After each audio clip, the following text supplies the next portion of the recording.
Bonjour. Alors aujourd'hui, nous allons voir ce que c'est que des angles et ensuite nous allons aussi regarder c'est quoi des droites parallèles versus des droites perpendiculaires. Alors, commençons par les angles. Donc, qu'est-ce qu'un angle? C'est deux demi-droites qui se rencontrent en un point.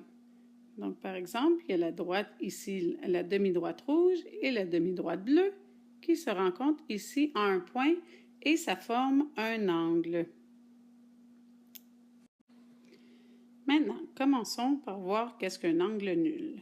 C'est deux demi-droites qui sont superposées l'une sur l'autre. Donc ici, tu vas voir que la droite bleue va venir se superposer sur la droite rouge. Voilà, c'est ça un angle nul. Maintenant, un angle plat. Un angle plat, c'est deux demi-droites qui sont alignées une après l'autre.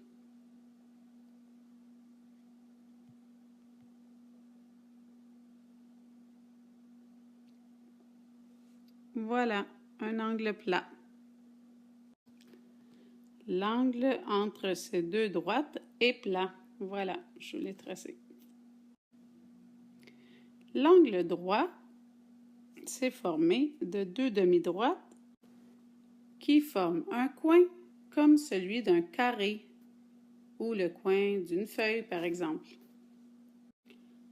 L'angle aigu est plus petit que l'angle droit, mais il est plus grand que l'angle nul. Alors, voici un exemple d'angle aigu. Et enfin, l'angle obtus. L'angle obtus est plus grand que l'angle droit. Donc, tu te rappelles, l'angle droit était là. Mais il est plus petit que l'angle plat. Donc, voici un exemple d'angle obtus.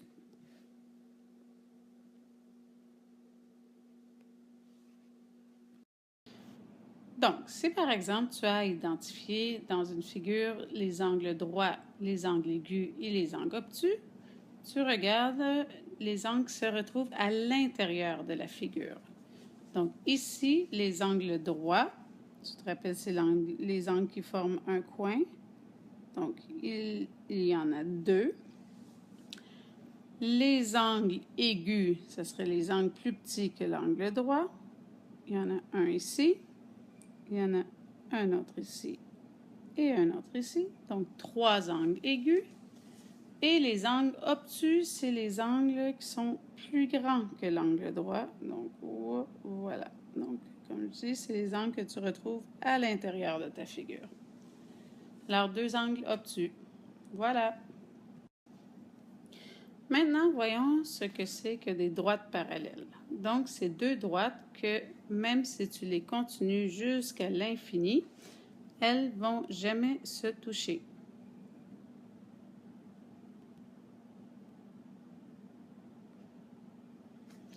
Maintenant, si je te demande d'identifier des droites parallèles, elles n'ont pas besoin d'être une en dessous de l'autre. Donc, imagine que, par exemple, tu as une droite qui est ici.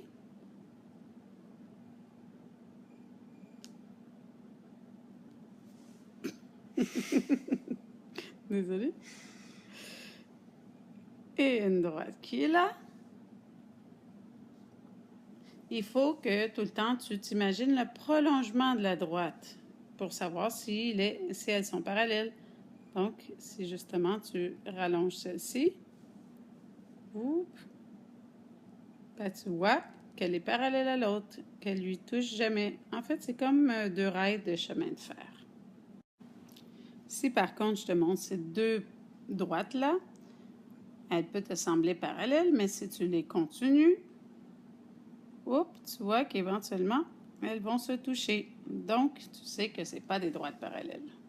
Voilà. Des droites perpendiculaires sont des droites que lorsqu'elles se rencontrent, elles forment un angle droit, comme tu peux voir ici. Mais si je te demande d'identifier des droites perpendiculaires et qu'elles sont placées ainsi, Donc, tu dois toi-même continuer le prolongement des droites pour voir si elles vont se couper en angle droit.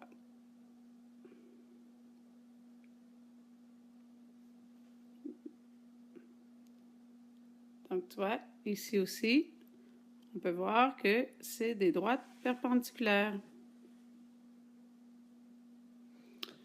Alors, c'est tout.